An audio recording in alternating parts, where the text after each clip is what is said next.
ဆက်ယုံပုံစံမျိုးထောင်နိုင်ပြီဆိုလဲကိုယ့်ရဲ့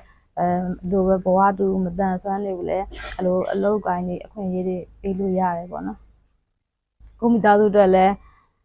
ရေရှည်သွားနိုင်တယ်ပေါ့နော်ဒီအလုပ်ကကြတော့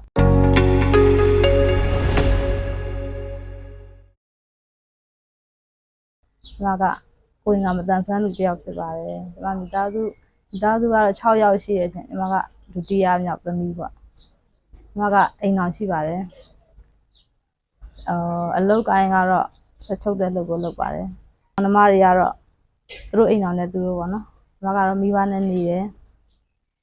ဆက်ချုပ်တဲ့လုပ်ကိုလုပ်တယ်အသားလေးတယောက်ရှိရပေါ့မိသားစုများတယ်ပေါ့နော်အိမ်ရဲ့တာဝန်ကိုယူထားရတဲ့အတွက်အလုပ်ပင်ပန်းလုပ်ရတယ်ပေါ့နော်မနဲ့လင်းညာမှုချုပ်အဲ့လိုလုပ်ရတဲ့အတွက်လို့တခြားကျန်းမာရေးအဲ့လိုအချိန်တော့မပေးနိုင်ဘူးเนาะဒီလိုမျိုး online နေလဲသိပြီးတော့လေ့လာခြင်းမရှိဘူးပေါ့နော်အဲကြောင့်မို့ဒီမှာက online သင်တန်းလာတက်ဖြစ်တာပေါ့နော်ပြီးတော့ဒီဆက်ချုပ်လုပ်ငန်းကလည်းအများကြီးသွားလို့ရတဲ့အလုပ်မဟုတ်ဆိုတော့ကိုနဲ့တခြား3-4ယောက်လောက်ပဲကိုထိန်းနိုင်တာဆိုတော့လုပ်ငန်းပြောင်းဖို့လည်းအစီအစဉ်ရှိတော့ online ကလိုတယ်ထင်လို့ဒီသင်တန်းလေးလာတက်တာပေါ့နော်ဟိုလိုအထည်ချုပ်ပုံစံမျိုးသွားချင်တာပေါ့နော်လုပ်ငန်းကိုချဲ့ချင်တာပေါ့အဲ့လိုမျိုးဖြစ်လို့ဒီသင်တန်းလေးကိုလာတက်တာပေါ့လင်းချင်းစောထားရတာပေါ့နော်ကလေးရှိရတဲ့ကလေးကိုရဝစ်စားလဲလောက်ရတယ်သမင်းချက်တော့အမေရချက်တာ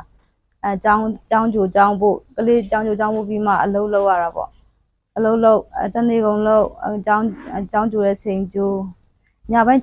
ထိလဲထိုင်ရတယ်လုပ်ကြတယ်လေညပိုင်းထိုင်ရတော့ကျမရေးလဲမလိုက်စားဖြစ်ဘူးရှင်ပြီးတော့ဘာသာရေးပါညာဆိုလဲအဲ့လိုထဲဝင်မလို့ဖြစ်ဘူးအဲ့လိုအဲ့ရရောက်ဦးသုံးနေချလောက်ပဲအချိန်ထွက်လာဘူးပေါ့နော်ဒီတော့မှမနေ့ကိုလူပြီးတော့အချိန်ကတော့လောက်ရတာပေါ့နော်အလောက်ကလည်းလုံးရတယ်လုံးမလည်းဝင်ငွေရလဲအဲ့လိုအဆင်ပြေမှာဆိုတော့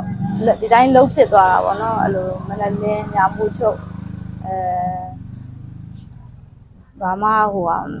အားလက်ချိန်တော့မရှိဘူးပေါ့ငါကအခုကဆက်ချုပ်လုပ်ငန်းကတိုးချဲ့လို့မရတော့ဘူးပေါ့နော်ဒီလောက်ပဲဆိုတော့online နဲ့ပဲတိုးချဲ့ပြီးတော့အထည်ချုပ်စက်ရုံပုံစံမျိုးသွားချင်တာပေါ့နော်အဲ့မှာလူအများမွေးပြီးတော့အလုပ်သမား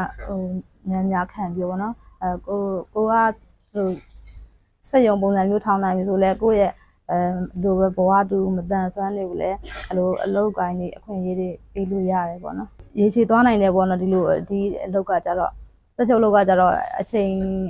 အသက်အရွယ်ကန့်သက်ကြလို့ရှင်နားလဲရမှာဆိုတော့အဲ့လိုစီးပွားရေးဘက်လေးကိုကူးချင်တာ